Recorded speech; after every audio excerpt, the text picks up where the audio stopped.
Hi, my name's Dr. Steve Simpson and I'm an elite performance coach. So that means I work with people just like you. You found the right channel, and I have a studio guest today who's going to help me because we've got a slightly different one today. Not the first time in my life I've been accused of being a bit different. So talking of difference, Lucy, welcome to the show. Thank you. What's been in the inbox this week? This week's topic has been about travelling, new life, working abroad, moving away from home. Good. So I guess topics around that I guess the first topic was about mental toughness and how people approach that. And I guess some tips from your side of your experience, what could help? Okay, well this question came from a gentleman called Ian, who's a subscriber on our channel, and by the way I encourage you to, then you'll get an acknowledgement or some notification of every time we put a new video up. And it was Ian who put this one in, so thank you very much for that one, Ian. This I think is probably a topic that I am reasonably well qualified to talk about, unlike some of the other things that I talk about like quantum theory, which is more your line I think. And I've got a little crib sheet with me here because just before we started filming I actually made a list of all the countries that I've worked in during my life, and I've worked overseas for most of my life. As you can probably tell, I come from the UK, but I've worked in Angola, Nigeria, Kazakhstan, Oman, that's in the Middle East, Hong Kong, Germany, Kenya, South Africa, and in Portugal. And the country where I worked the longest was Angola. I worked there for 7 years, and that was almost all of that time was during the Civil War. So that was not exactly a holiday hotspot. It's what was euphemistically called a challenging location. But I can also say that it was one of the most rewarding assignments that I've ever done. And Nigeria was 4 years. That was a long time as well. Also a very, very different country to what the way that I was brought up and was familiar with. But again, a wonderful opportunity, and I met some great people there. So that's the background to travel, and I know that you've done a bit of travel yourself, and indeed, where are you living and working at the moment? So now we're in Australia. We're in Australia, as you can probably tell from our suntans. This is a tourist hotspot for sure. A long way from London. But it's a long way from London, it certainly is, but you don't look as if you're missing London too much. We're managing. Okay, so just remind me, what was the first question that Ian asked? So I think the questions started off a bit vague, but that's a natural way because people do travel for many different reasons, whether it could be work, whether it's a chosen decision or a work topic. But we wanted to start at the beginning of how could someone prepare for this? How could they mentally prepare for this big decision? What could help? Yeah, well, there's obviously some physical preparations that everybody's got to make, but we're going to gloss over that completely. But we're talking about change here, and if there's one thing that people don't like, one thing that takes people out of their comfort zone, it's change. And there's nothing much bigger than changing the country where you were born and where you've lived and all your friends and family, and going somewhere which could be the other side of the world. Yeah. So I think Ian mentioned something, was it mental toughness? Yeah. Mental toughness. Well, a word that's used in that context quite a lot at the moment is mental resilience. And I have to say that I have a few problems with that.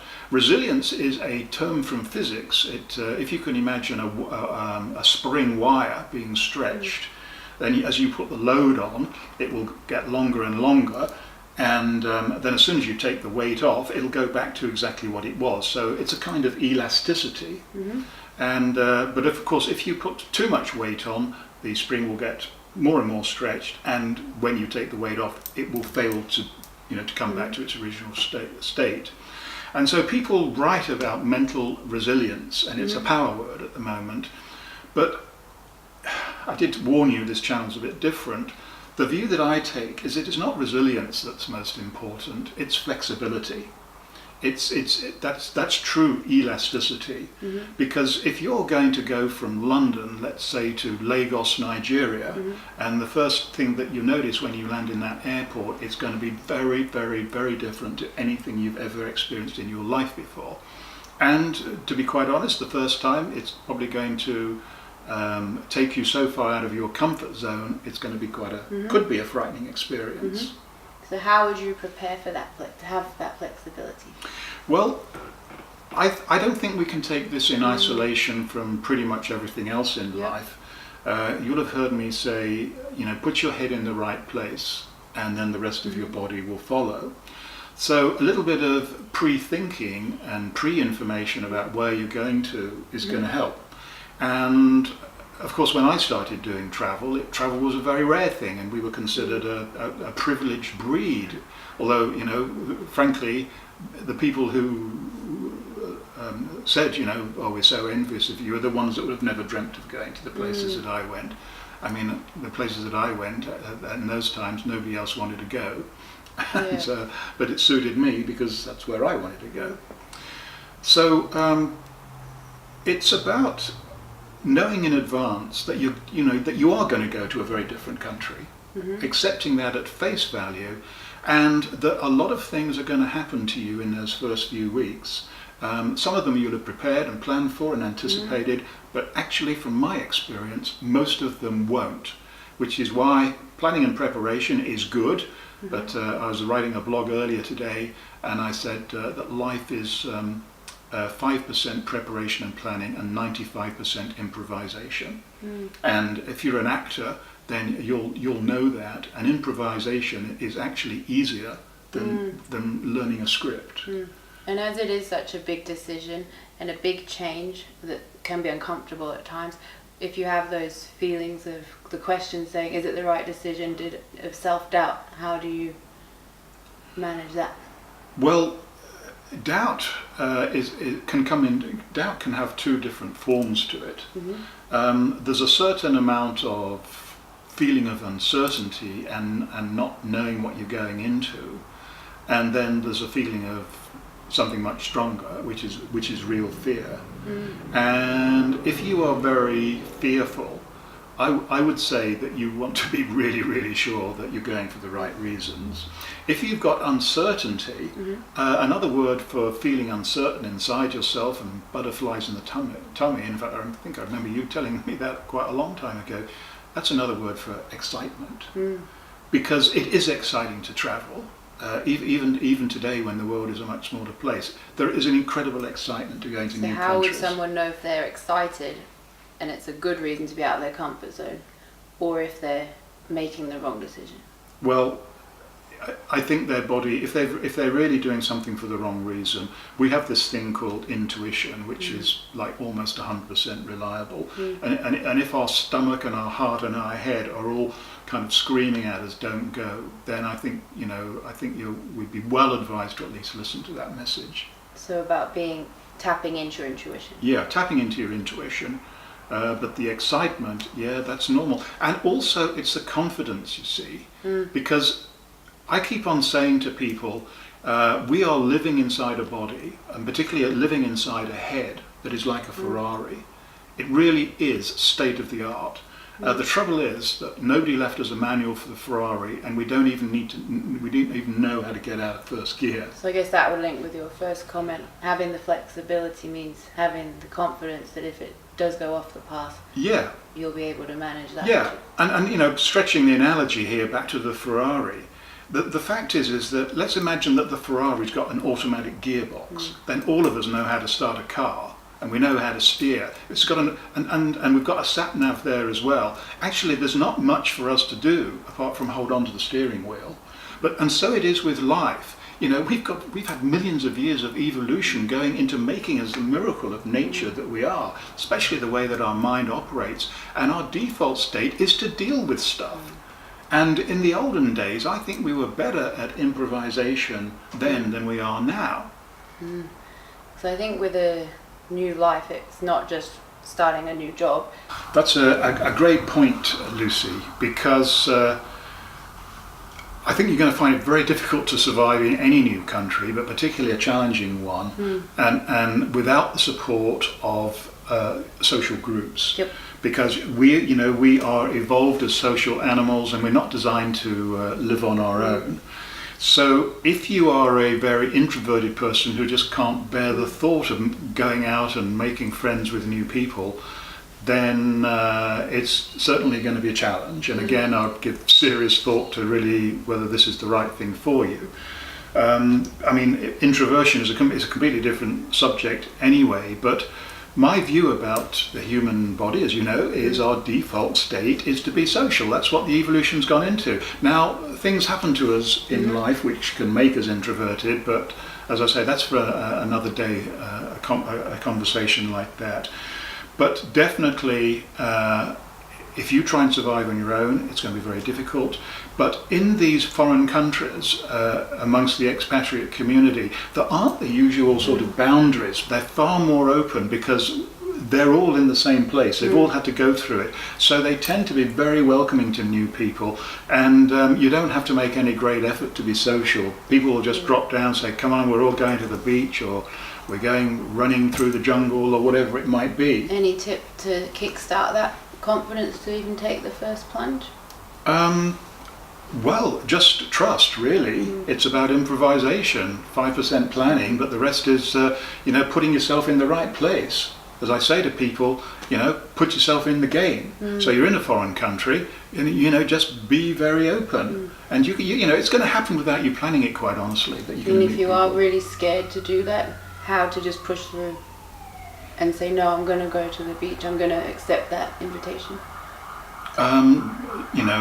Just do it, as they say. I mean, the worst thing that people can do in anything is not make a decision. Sometimes we just have, let's stop overthinking it. This is the ego, you see, trying to protect us. And I know it can be different between men and women. When I moved out here, I had lots of friends that set me up on friend dates to meet people that they knew, friends of friends.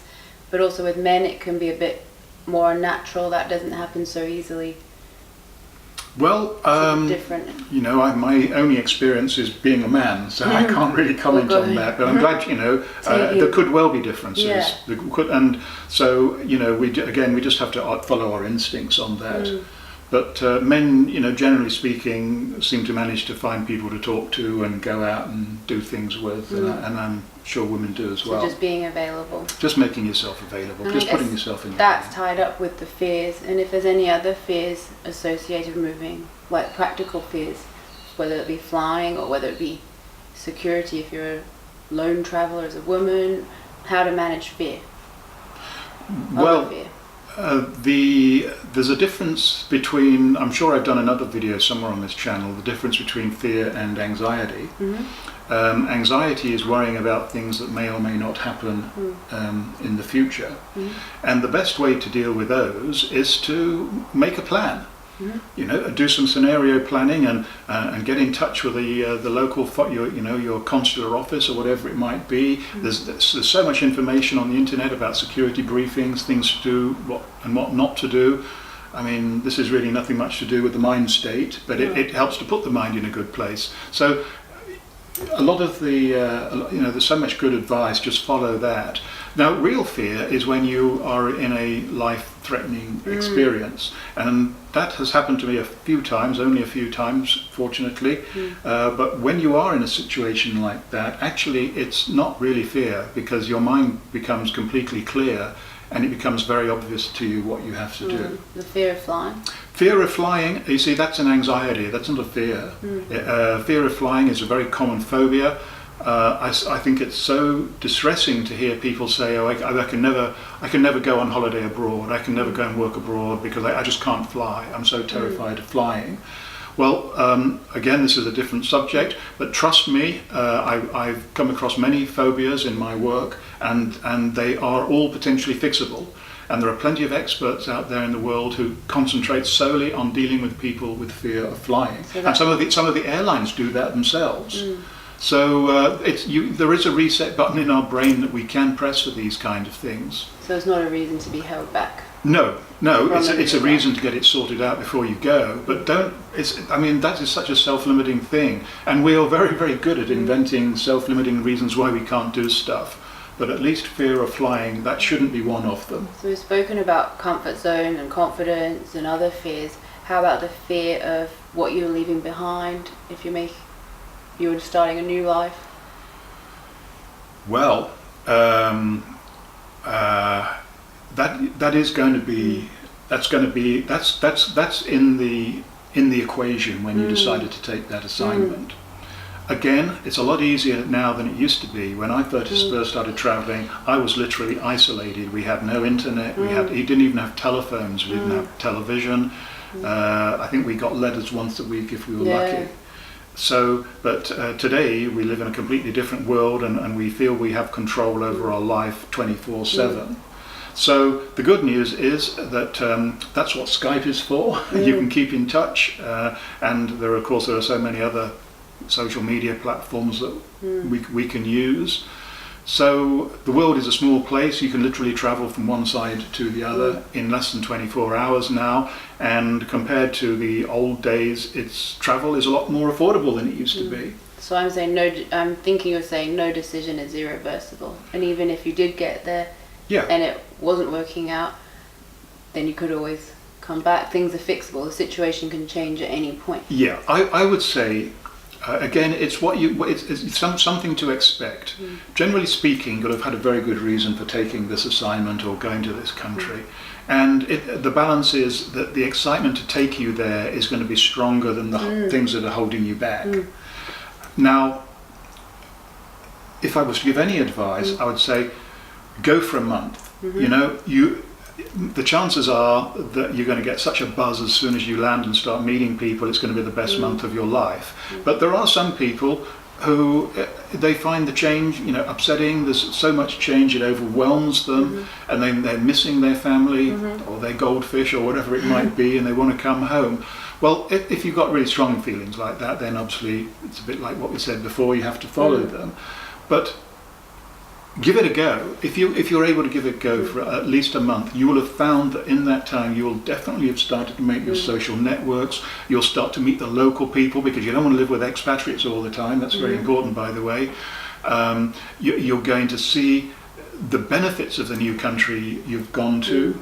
Because there's so many changes happening all at once, there needs time for allow things to settle down before making too many decisions all at once. Yeah, it's a time to be kind to yourself, is the way that I'd describe it. Just recognize you're not in control, which is uneasy, but don't worry, most stuff is going to get sorted out for you without you even having to do very much about it. Yeah, so you've mentioned being available, being in the right spaces, being open to flexibility. Yeah. Having the confidence to put yourself in new positions. Yeah. Flexibility, I think, is the big one, because if you think you can change, well, there's a saying that I was going to mention earlier. This is the one that everybody knows: when in Rome, do as the Romans. That is so important, because don't expect this new country to be like the one you've left behind, and don't try and make it like that, because it ain't going to work. I actually, in my 5% of preparation, I did some research, and apparently that expression comes from Saint Ambrose, so I guess that must be a couple of thousand years ago, who was a traveller in those times, and he said, when I'm in Milan, I fast on a Friday, and when I'm in Rome, I fast on a Saturday. So the culture is going to be different, everything's going to be different, and the sooner you can adapt to it and think, well, you might even find that it's better than what you've left behind. Sounds good. Sounds good. Yep. Anything else? No, I think that wraps it up all nicely. Well, thank you very much, Lucy, for helping me with this one. I hope for all of those of you who are contemplating a new life, go for it. I'm still here, survived the experiences, and I wouldn't have missed them for anything. So thanks for supporting the channel. Please always feel free to share this video with people that might like it. And please do also like it. It helps us, it keeps us going. We don't get paid for these videos. We do it because we enjoy it, and hopefully they might just help the occasional person as well. In fact, we know that it does. So, write in with your suggestions for future shows, and we will be back on your screen and your device of choice very shortly. Goodbye for now.